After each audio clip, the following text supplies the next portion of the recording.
Hello, friends, and welcome to the show. So, this episode, I'm going to be talking about the border crisis. I know I've been covering this for the past few days, but the Democrats have kind of showed their hand. So now they're admitting it's a crisis and they're blaming the GOP for seizing the crisis. Can you believe that? It's bananas. It's almost like policy decisions have consequences. Elections have consequences. Let's see what MSNBC has to say. Now contrast the improving COVID crisis with the brewing crisis at the border. Right now, the White House is facing difficult questions about both the cause and the remedy for a surge in unaccompanied migrant children in Border Patrol custody.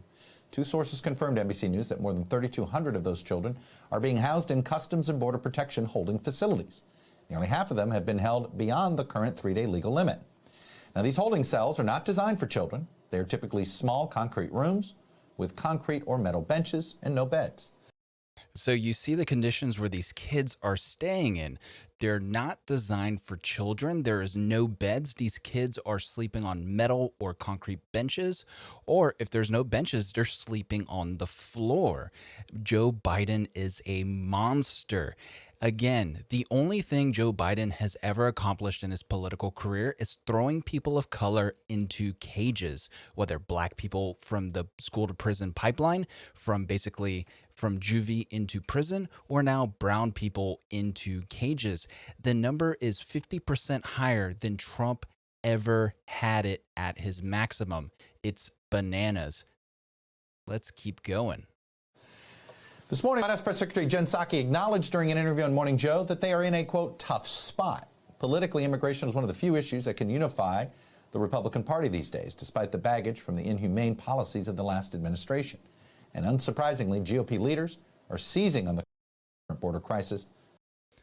So, inhumane policies of the GOP during Trump's administration? I'm sorry, who has more kids in cages? It would be Joe Biden.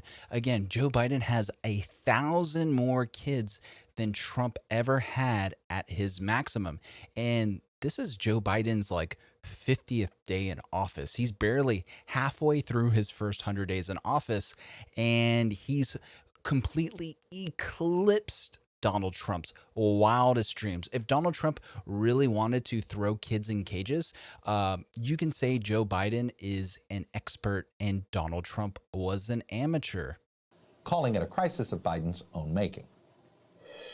I watched this morning, I saw the White House Press Secretary, Jen Psaki, say that she was heartbroken by what's happening at the border. And to that I would say policy has consequences. When you say that you're not going to enforce our immigration laws, when you say that you're not going to build a border wall, it has consequences. And we're seeing the tragic consequences of that right now at the border. And she's right. So Liz Cheney got a lot of heat for basically being anti-Trump. But she's 100% right on this, where basically, hey, look, buddy, you decided to roll back all these policies that Trump decided to enact. And Trump didn't enact anything new. He said, look, we have these laws on the books. As the commander in chief, I propose that we actually enforce the laws on the books. And guess what happened? Illegal immigration plummeted under Donald Trump's leadership. Under Joe Biden's non-leadership, it has grown exponentially in the past 50 days. Let's jump over to Martha Barcena. Migrant President Biden stirs Mexican angst over boom time for gangs. This is from Reuters. Mexico City. Mexico's government is worried the new U.S. administration's asylum policies are stoking illegal immigration and creating business for organized crime, according to officials and internal assessments seen by Reuters. So, again, like Donald Trump said, it's going to lead to increased coyote use to get people across the border. And this article is going to spell it out for you here. But I believe Trump was a prophet. Not saying it as in like he is holier than thou, but everything he said during the debates is kind of coming true. You see a surge at the border. You see the US gas prices are going up. A lot of things that Trump said was going to happen is actually happening. And not to say, oh yeah, Trump is oh, he's a prophet. He can see it. No, he's basically said, hey, look, all these things are magically going to happen. Not magically. Oh, I guess COVID did magically start to decline once the World Health Organization basically made the PCR test less sensitive under Biden than it was for Donald Trump. So COVID did kind of magically decline on that aspect. But everything else that's been going on, Trump called it. And people need to basically go, well, maybe Trump was right, and maybe we should have voted for the orange man. The orange man made me feel bad on the inside, but I had more money in my bank account. It cost me less money to fill up. My food was cheaper. Inflation wasn't hitting as hard. My community was safer. There was less illegal immigration at the border. There was less kids in cages at the border. So everything that people were saying that Trump was bad at, it's even worse under Biden, and Trump called it. Ever since President Joe Biden won the White House, vowing to undo the hardline approach of his predecessor, Donald Trump, Mexico has both looked forward to an end of migration burdens imposed by Trump and braced for a new influx of people. Detentions on the U.S. border have surged since Biden took office on January 20th. Mexico has urged Washington to help stem the flow by providing development aid to Central America, from where most migrants come, driven by a humanitarian crisis. Also, an economic crisis. That's what Jen Psaki likes to say. So they're economic immigrants, meaning they just want a better job. That's not a real good reason to want to come to America. We have a process for that. It's called file for a green card, friend. They see him as a migrant president, and so many feel they're going to reach the United States. Mexican President Andres Manuel Lopez Obrador said of Biden this morning after a virtual meeting with his U.S. counterpart on March 1st. We need to work together to regulate the flow because this business can't be tackled from one day to the next. Previously unreported details in the internal assessments based on testimonies and intelligence gathering, state and gangs are diversifying methods of smuggling and winning clients. As they eye U.S. measures, they will incentivize migration. Oh my goodness, it's almost like Trump called it, saying there's could be coyotes bringing kids across the border. And they said, I've never seen a coyote bring a kid. No, coyote illegally smuggling people across the U.S. Mexico border. Apprehensions on the U.S. Mexico border in February hit levels unseen since mid 2019 and were the highest for that month in 15 years, data reported by Reuters showed. Among U.S. steps Mexico worries are encouraging migration are improved support for victims of gangs and violence, streamlining of the legalization process, and suspension of Trump-era accords that deported people to Central America. Recent Mexican policies are also encouraging migration, according to one assessment. It saw potential it saw potential flips in measures such as offering COVID-19 vaccines to migrants, as well as better protections for undocumented children. So I'm not sure if Phillips, I'm going to say that's supposed to be a flips, but I could be wrong on that. One Mexican official familiar with the migration developments, who spoke on condition of anonymity, said organized crime began changing its modus operandi from the day Biden took office, and now exhibited unprecedented levels of sophistication. That includes briefing clients on the latest immigration rules, using technology to outfox authorities, and disguising smuggling operations as travel agencies, assessment showed. Migrants have become a commodity, the official said, arguing that they were now valuable as drugs for the gangs. But if a packet of drugs is lost in the sea, it's gone. If migrants are lost, it's human beings we're talking about. Mexico's security ministry, it gets worse and worse as you go through it, and they talk about the price for it. Here it is. Here's the price for it. Mexican intelligence shows smugglers' transit costs vary widely. One assessment said an unaccompanied Central American minor could secure passage to the U.S. border for about $3,250. By contrast, for African travelers, the rate was $20,000. Asians must pay also more. So I believe that these coyotes are racist, and we need the woke police to go to Central America and cancel these criminals for not being woke enough. Asian lives matters. Black lives matter. There's no reason why they're charging more for Black and Asian people to come to the US. It should all be $3,250. If you can't do it, friends, then don't do it at all. Come on, guys. If you're going to be a criminal, be a woke criminal. Come on, it's 2021. Make a difference. Nick Miroff. Internal DHS HHS report shows the crisis at the border is significantly worse than Biden administration had acknowledged. There are now 3,500 unaccompanied minors in grim Border Patrol detention cells, a record, and they've been there an average of 107 hours. And like I said, they're only supposed to be there for 72. The magnitude of the crisis facing President Biden at the U.S.-Mexico border came into clearer focus Wednesday as the new administration was holding record numbers of unaccompanied migrant teens and children in detention cells for far longer than legally allowed. More than 8,500 migrant teens and children who cross the border without their parents are being housed in Department of Health and Human Services shelters as they wait to be placed with relatives or vetted sponsors. Nearly 3,500 more are stuck at Border Patrol stations waiting for beds in those shelters to open up, the highest figure ever, according to internal data reviewed by the Washington Post. Held in grim steel and concrete cells built for adults, these young people are spending an average of 107 hours waiting to transfer to an HHS-run shelter, well over the 72-hour legal limit, the data shows. The largest number of unaccompanied minors held this way during the Trump administration was about 2,600 in June 2019. And remember, that was a crisis. AOC was crying, holding a fence like Sarah Connor in The Terminator, crying while looking at an empty parking lot. The Border Patrol warehouse with chain link fence, there we go, holding pens that were decried as cages in 2018, has been closed for renovations, but the conditions in the stations are not much better. Young people are waiting in cramped, austere holding cells with concrete floors and benches. Lights remain on 24 hours a day, agents say, and there are few places to play. Troy Miller, the acting CBP head, said those housed at the stations have full access to meals, snacks, and medical care, as well as showers every 48 hours. I'm sorry, a shower every 2 days? That's bananas. These little kids should take a shower every day. They're little germ factories because kids are germ factories. I have a daughter. She is a germ factory. If we give her a shower every 2 days, she smells really bad and her hair gets really, really greasy. So guess what? We have to shower her pretty much every day. So I'm assuming that these kids who are basically in cramped little cells should also be showering every day due to hygiene purposes.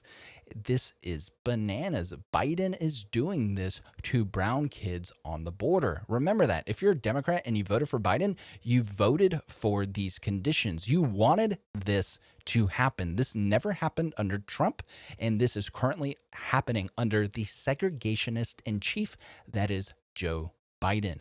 Many of us, maybe most of us, are parents, Miller told reporters on Wednesday. I myself have a 6-year-old, and these Border Patrol agents go above and beyond every single day to take care of the children. Yeah, you're taking care of kids in cages. I can do that with puppies. It's bananas. Look, guys, if you have a policy where you're keeping too many kids in cages and you have so many kids in cages that as more kids come in and you don't have enough cages and you're like double and tripling up kids in cages and it's still not enough, then maybe you need to change your policy. Send those kids back and go, hey, we're going to throw you in a tent on the other side. Go chill out with your family. Go chill out with whomever you came from. Because like I covered in a different video, these unaccompanied children, I'm doing this in air quotes, are kids who also came with family members, who came with their grandparents, who came with their brother or sister and came across the border with them. And then they get separated. And that child is then labeled an unaccompanied minor and then is thrown in a cage for weeks or months on end while they basically vet that uncle or grandparent or whomever they came across that border with. And then they say, okay, then yes, they can go back with that person. So they're separating kids at the border from their family, calling them unaccompanied minors, and then caging them for weeks or months on end in just terrible conditions. Imagine if we were to keep prisoners of war in this condition, you would see just a giant public outcry. I'm old enough to remember when people were really upset of the way we treated terrorists about 10 or 15 years ago. So keep that in mind. We're treating kids worse than we treat terrorists, and Democrats are A-okay with it, friends. He acknowledged that the Border Patrol continues to struggle with the number of individuals in our custody, especially given the pandemic. Well, then, if there's a pandemic, then why did you increase capacity to 100%? And that's still not enough. You're probably going to increase it to 150% at one point, but you won't announce it to the news. Probably 200% at another. How about you let independent journalists in there? I'll go in there. I have a pretty nice camera. I have a sweet camera phone. I have a couple GoPros. I'll go in there. 10 minutes. Let me just swoop around with some cameras. Beep, beep, boop. I'll be in and out. You would never know I was in there, and the world can see the conditions that these kids are in. And guess what? I'll just show up unannounced, every few days for, El Paso's not that far away from where I live. I really like having road trips every once in a while. I'm in the process of putting new tires in my car. May as well break them in. How about that, folks? If you want to support that, go to notcensoredyet.com. There's links available to where you can donate to the cause. But over the first week of March, HHS received more than 450 migrant teens and children per day on average, roughly 3 times as many as the agency was able to release to family members and sponsors, according to data reviewed by The Post. About 87% of the migrant minors in government custody are between the ages of 13 and 17, the latest statistics show. So you have a bunch of smelly prepubescent or pubescent teens going through puberty, and you're only letting them shower every 2 days. That's just, I'm not saying that they're smelly because of their teenagers or actually I am saying they're smelly because they're teenagers, because I was a teenager and I was a smelly teenager. I'm saying that you're just having thousands of smelly teenagers not being able to take a shower every day, and you're okay with that? You think that's sanitary? You people are disgusting. I've gone for weeks. I believe I've gone about 3 weeks without taking a shower while in the military, while out deployed. And that's one thing. Completely different other thing if I was 14 years old and I was trapped in a concrete prison because some segregationist president didn't want brown people, basically creating a racial jungle for his little Aryan children to not have to be exposed to. As far as HHS, we continue to work with them to move children out of our custody as quickly as we can, Miller said, and we need to move them out quicker. Well, of course you need to move them out quicker, friend, because this is bananas. Biden has quickly reversed or rescinded several of his predecessors' immigration policies, delivering on campaign promises to make the United States more welcoming and humane while overhauling the nation's clogged asylum systems. Yeah, how did that work out, guys? How'd that work out, Democrats? How did that work out? Again, I keep saying this. Maybe I'm overly sensitive because my wife is from Mexico, my daughter is Mexican, and I'm second-generation American. Perhaps this cuts a little close to the heart. However, this is the United States of America, and you have a president who ran on a platform of tolerance, saying that the Orange Man was a fascistic dictator for locking kids in cages, even though he himself actually built the cages. So, the Orange Man was bad because he threw kids in cages. So what happened? So keep in mind, it took Trump, 2017, 2018, 2019. So it took Trump 3 years to have that many kids in cages. It took it took Biden 45 days, a month and a half.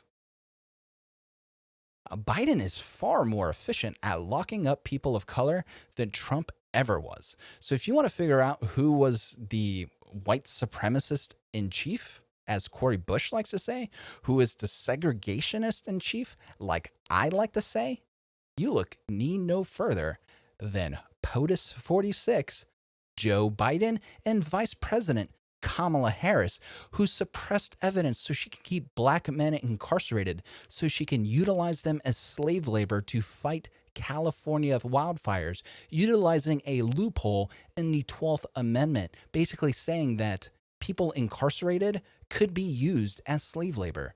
Go look up the Constitution of the United States. Look up the 12th Amendment. It's right there, right at the bottom.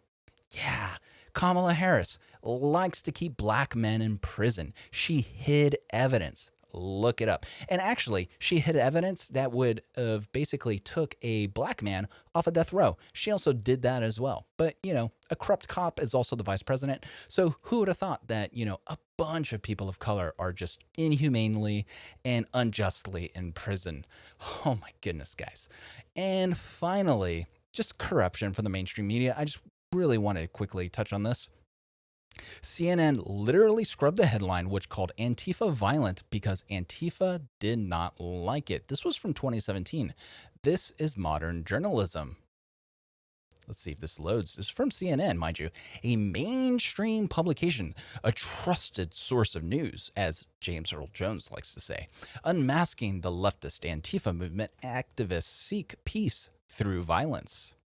And edited, so this was Friday, August 18th. And then edited August 19th, Unmasking the Leftist Antifa Movement. Editor's note, this story has been updated to clarify that the counter-protesters, now they're counter-protesters, say they are not to blame for violence at the Charlottesville protest. The story's headline has also been updated. Come on, guys. You can beat me over the head with a cinder block brick, but don't tell me that's non-violent. It's okay. Just tell me it's violent. Tell me you're committing an act of violence while you're beating me with a baseball bat. And then we can have a rational conversation, I suppose, as I basically rip your arm off and beat you with it. But at least we can come from a place of like mutual understanding at that point. But if you're beating me with a baseball bat and saying, oh, well, I'm just counter protesting. This is just a peaceful bat. I'm just peacefully having my voice heard over the back of your head with this Louisville slugger. No, there's no way to have a rational conversation. You need to come from a point of, okay, you're committing an act of violence, and I will treat you like someone who's committing an act of violence against me. And you are not going to like how that feels against you. But that's going to be it for now, friends. I'm going to drop another video in a few hours. I'll see y'all later. Have a good one. Bye.